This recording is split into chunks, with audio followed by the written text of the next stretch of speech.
o Deus de Israel não é como os outros ídolos. Essa é a grande lição aprendida por Israel ao longo desses duros, difíceis anos. Uma lição que eles aprenderam a duras penas e que eu e você jamais devemos nos esquecer. Se existe uma lição muito clara, muito presente ao longo do Antigo Testamento, é o esforço empreendido pelo Senhor em fazer com que esse povo, que se chama pelo seu nome, entenda quem ele é. Entenda que ele não é nada comparado às multidões de ídolos criados pelos povos ao redor de Israel. Esse povo precisa entender que só há um Deus, Criador dos céus e da terra, sobre tudo, sobre todos, Senhor dos senhores, Senhor dos exércitos, o Deus soberano. Só existe um, só há um Deus. Os outros são invenções humanas, ídolos feitos por artesãos, pedaços de madeira esculpido, de metal esculpido, são imaginação, criatividade, cultura, criações humanas, demônios, enganação, podem ser qualquer coisa, menos Deus. Só há um Deus.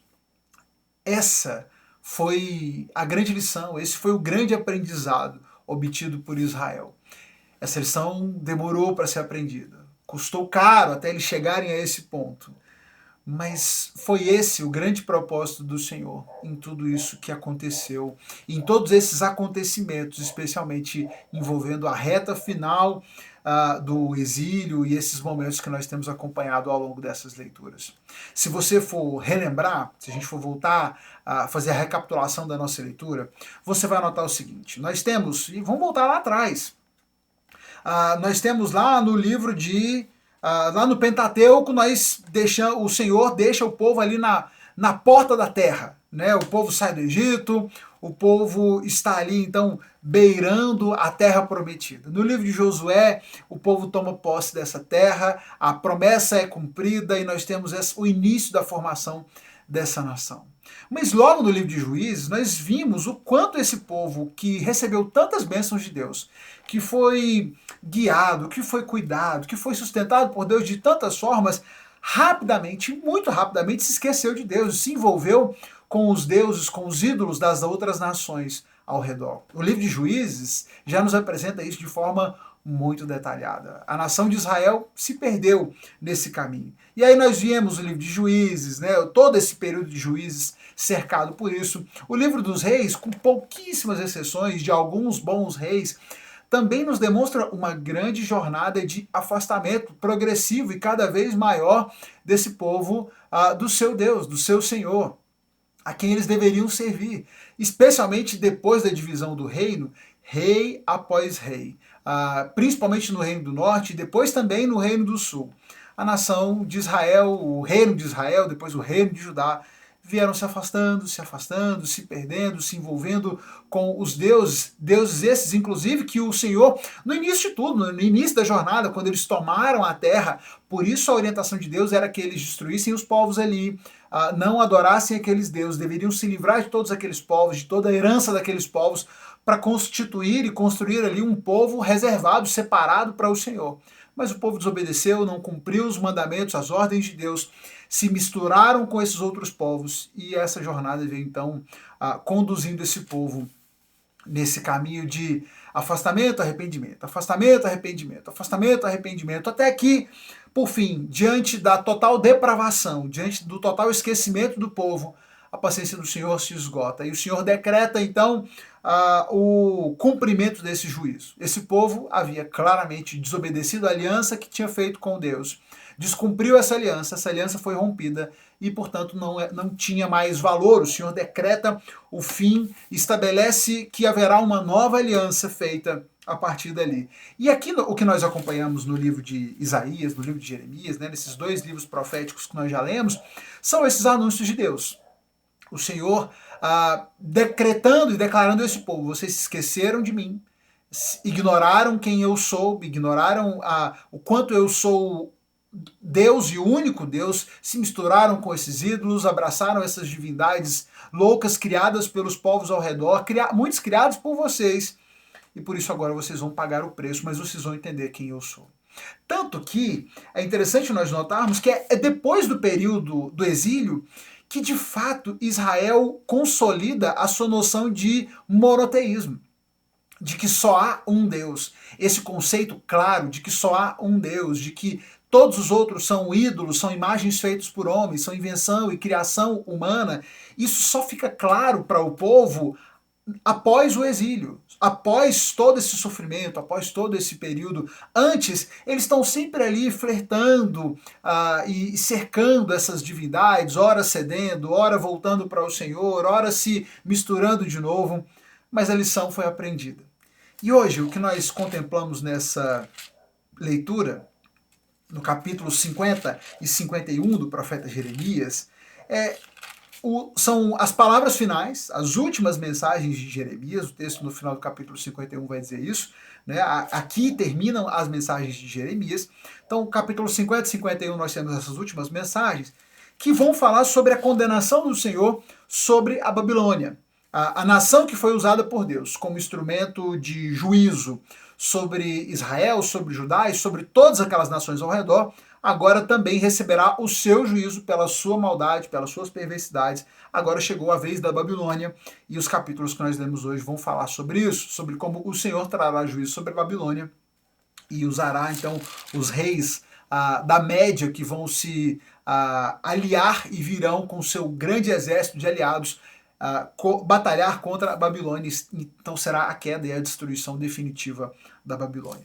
Mas o que nós encontramos muito presente nesse texto, e é esse o meu foco aqui, nós somos relembrados de que tudo isso, todo esse juízo de Deus, todas essas ações do Senhor, na verdade, tem como grande propósito que o povo entenda quem é o Senhor, que só o Senhor é Deus, que eles entendam e que eles jamais se esqueçam disso.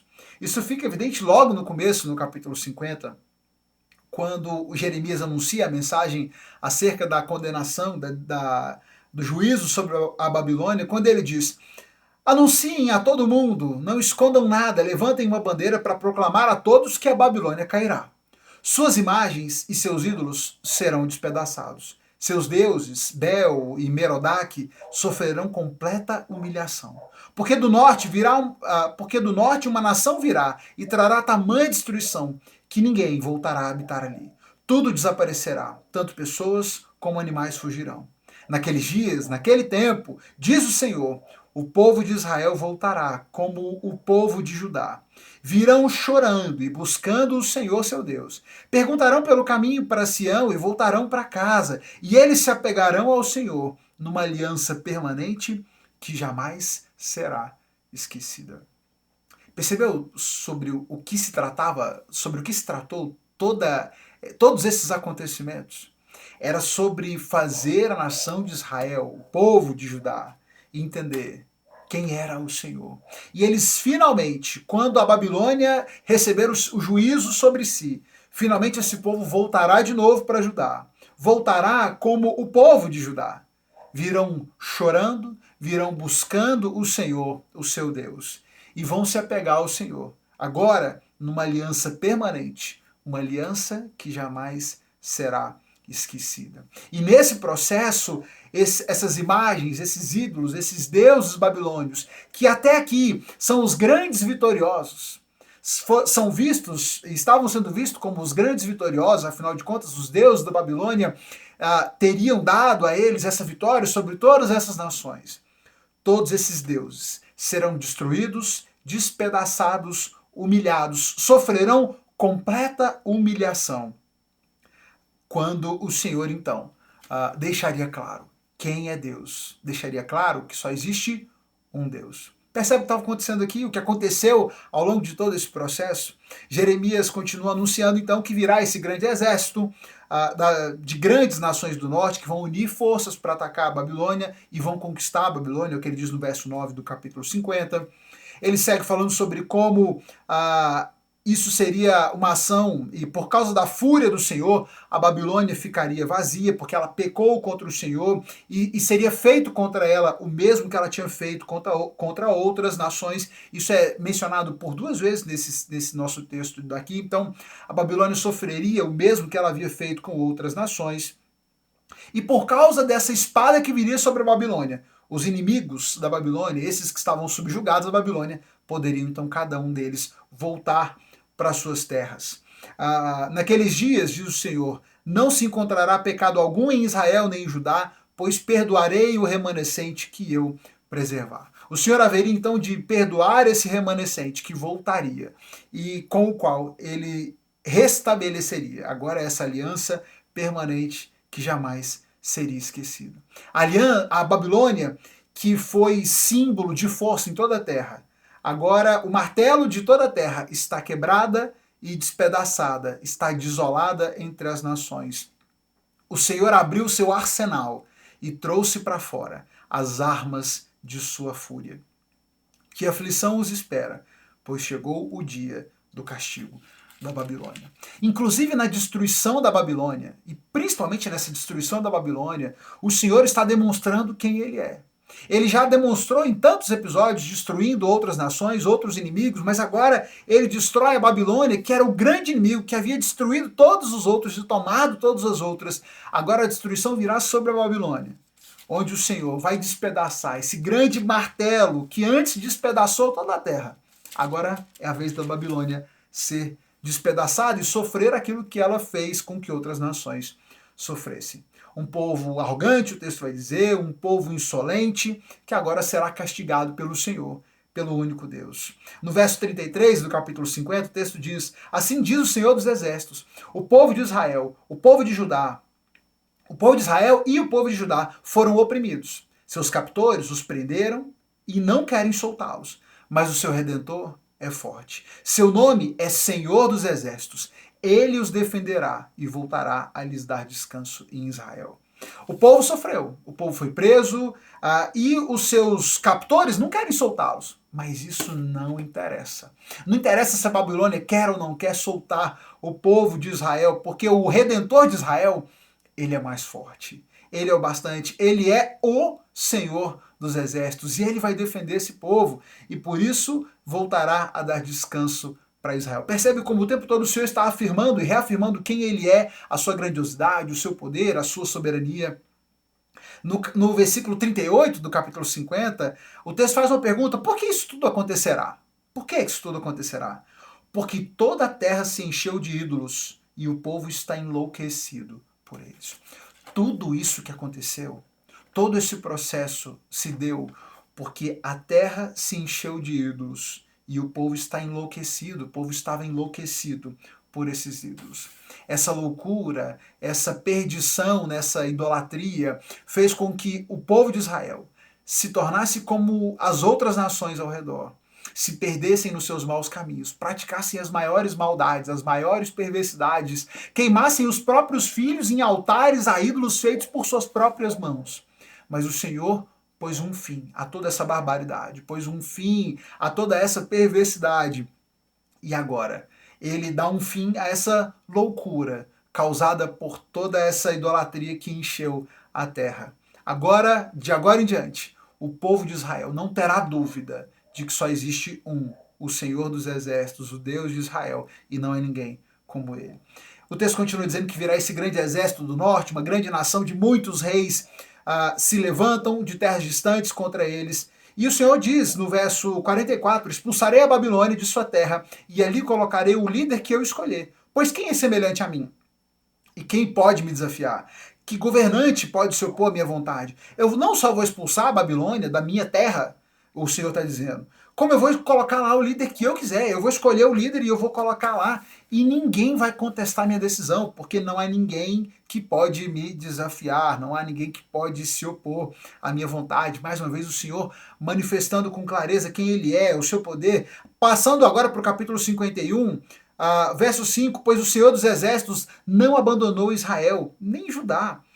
Muito pelo contrário, agora chegou o tempo da vingança do Senhor. Esse Deus, o Senhor de Israel, é um Deus que não abandona, que perdoa os seus pecados, apesar de todos os pecados cometidos, o Senhor os perdoou, e agora traz o tempo da justiça, o tempo de vingança do Senhor, trazendo justiça através desses reis da Média que virão contra a Babilônia.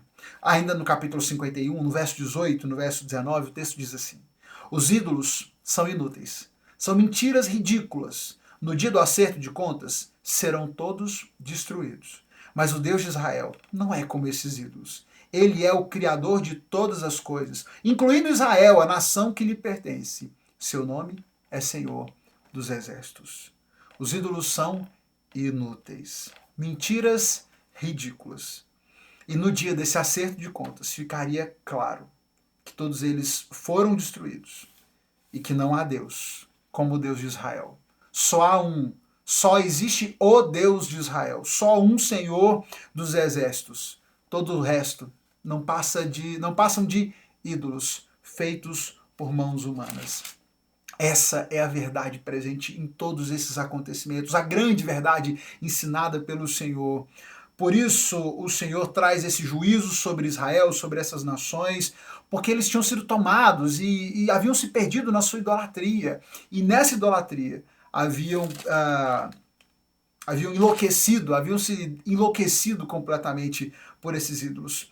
Por isso o Senhor age, por isso o Senhor castiga, traz juízo, humilha esses deuses babilônicos. No versículo 44 do capítulo 51, ele diz: castigarei Bel, os deuses dos babilônios, e o farei vomitar tudo o que engoliu. As nações não virão mais para adorá-lo. O muro da Babilônia caiu. Saia da Babilônia, meu povo, salve-se da ira ardente do Senhor. Mas não entrem em pânico, não tenham medo quando ouvirem os primeiros rumores, pois continuarão a chegar os rumores ano após ano, haverá violência na terra, os governantes lutarão uns contra os outros, pois certamente está chegando o dia em que castigarei a Babilônia e todos os seus ídolos. O castigo do Senhor sobre a Babilônia, sobre os seus ídolos, chegou. E tudo o que esses deuses babilônios haviam engolido, agora teriam que vomitar diante do castigo de Deus, da mão poderosa do Senhor. Por isso, lembrem-se do Senhor, ele diz no verso 50, e pensem em seu lar em Jerusalém. Não há Deus como o Senhor. E o Senhor, o Deus de Israel, o Senhor dos Exércitos, não é nada comparado aos ídolos feitos por mãos humanas. Uma lição importante, que o povo de Deus, o povo de Israel, demorou a aprender. Foram longos séculos de sofrimento. Longos anos de exílio, de privação, para que eles finalmente pudessem entender essa mensagem. E hoje, o alerta que eu deixo a você é: não se esqueça disso. Não nos esqueçamos disso. Nós vivemos em dias em que o mundo faz de tudo para te convencer de que ser evoluído, ser iluminado, ser culto, é aceitar tudo. Aceitar a todos. O discurso de que todos os caminhos levam a Deus, de que toda religiosidade tem um ponto de verdade, há valor em todas as religiosidades, soa muito nobre, soa muito culto, soa muito universitário, muito iluminado, mas isso vem do diabo. Essas ideias são demoníacas. Isso não é bíblico, isso não vem do Senhor. A verdade bíblica, reforçada em todo o texto bíblico, em toda a palavra de Deus, você não vai achar uma única passagem das Escrituras que negue isso. A grande verdade bíblica é que só existe um Deus. Todos os outros são ídolos feitos por mãos humanas, enganação humana, para afastar a humanidade do seu único Senhor, do Criador de todo o universo. Tudo que passa disso não vem de Deus, está contra o Senhor. E para corrigir esse erro, o Senhor se dispôs a destruir o seu próprio povo. Não se deixe levar, não se deixe distrair pelas modernidades do nosso tempo, que tem afastado tanta gente de Deus. Eu já ouvi pastores, gente que diz que estudou teologia, defendendo esse tipo de coisa. Não, veja bem, nós temos que entender a bondade, os valores de todas as religiões. Isso não é bíblico. Se você é cristão, se você crê na Bíblia, você não pode acreditar em outras religiões, você não pode acreditar em outros deuses, você não pode acreditar que há valor em tudo, porque isso não é bíblico. Ou você acredita na Bíblia, ou você não acredita na Bíblia. E se cremos no Senhor, se cremos na palavra de Deus, não podemos jamais nos esquecer de que só Ele é o Senhor dos senhores, o Senhor dos exércitos, o Deus de Israel, o Deus das nossas vidas, o Criador do universo, o Criador de todas as coisas. E diante dele, todo o resto, todos os outros que se dizem deuses ou divindades, são meros ídolos, feitos por mãos humanas, com o propósito de enganar você e de afastá-lo dos caminhos, do único caminho verdadeiro, que é o caminho do Senhor. Lembre-se sempre disso, não se esqueça dessa verdade e mantenha-se firme naquilo que a palavra de Deus nos ensina. É claro que você não precisa ser um boçal que sai por aí acusando as pessoas, apontando o dedo para todo mundo, mas você precisa ter sim a sua convicção muito estabelecida naquilo que é verdade. E precisamos sim anunciar a verdade, para que todos aqueles que estão perdidos na idolatria, para todos aqueles que estão, como o texto diz, como o texto nos relatou, para todo esse mundo que se encheu de ídolos e o povo que está enlouquecido por eles, possa saber que existe um Deus, o Criador dos céus e da terra, e ele se revelou na sua escritura, na palavra dele, ele foi revelado para que nós o pudéssemos conhecer e adorar como devemos fazê-lo. Que Deus nos conduza no entendimento de quem ele é, como ele se revelou ser, e nos livre de todas as derivações e todos os falsos pensamentos, os falsos mestres que tentam nos afastar da única verdade presente na Escritura. Deus abençoe você, compartilhe essa reflexão com alguém que possa ser abençoado por ela, com um amigo, com um familiar. Vamos compartilhar essa palavra, fazer com que cada vez mais pessoas possam meditar sobre ela. E volta amanhã, a gente segue lendo o texto do profeta Jeremias, extraindo uma reflexão a cada dia sobre a nossa leitura bíblica. Amanhã a gente termina o livro do profeta Jeremias, capítulo 52, o último capítulo do livro de Jeremias. Espero você amanhã, então, para mais uma reflexão. Deus te abençoe.